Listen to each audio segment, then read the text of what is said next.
Hi guys, welcome back to another one.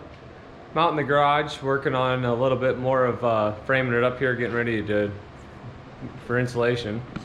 I finished this back corner over here. I only had about a piece and a half of tin left, and I'm starting to move the last little bit of stuff out of the way to frame this corner up here, but wanted to show you something kind of interesting here. I got a Milwaukee infrared camera. So looking at the garage door, see if you can see that. It's about 51 degrees, 50 degrees, right on the garage door there. If I move to the tin here, the outside, that's the outside tin, is 42, 43 degrees, about 42, 43 degrees. And on this side here, jumps up to 62, 60 to 62 degrees, 61 degrees. And that just has the air gap in there. So just the air gap there, you're 20 degrees warmer than no air gap. And that's what, like I said, just air gap. There's no insulation behind that yet. When I put the insulation behind there, it'll be even better, I'm sure.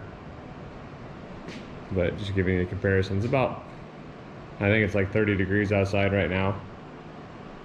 So, and I got the wood stove going in the garage over here.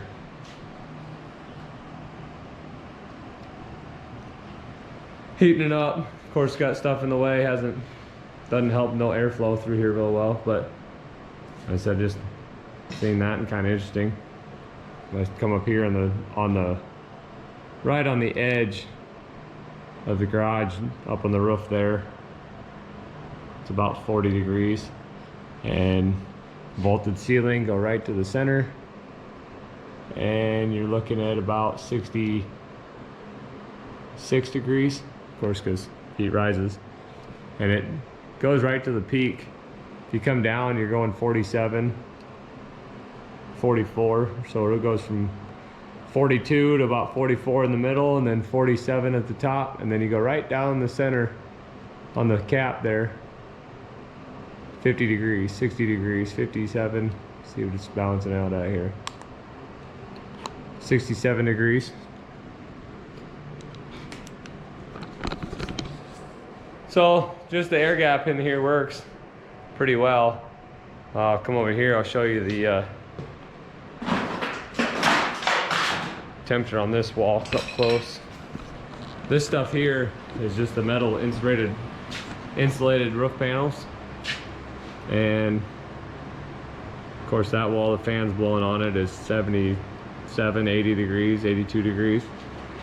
This side over here, find a spot a little bit away from the fan here, still about 80 degrees, and the fan's blowing that away.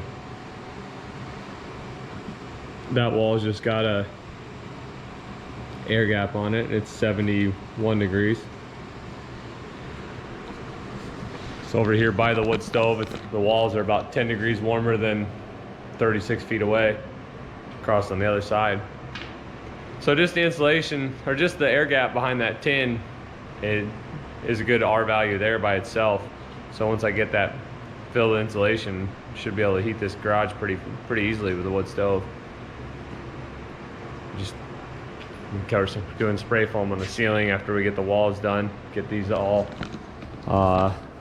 I got that one section here left and a little bit in the corner, and then we're gonna spray foam, or then we're gonna blow in cellulose insulation behind that, and then spray foam the ceiling.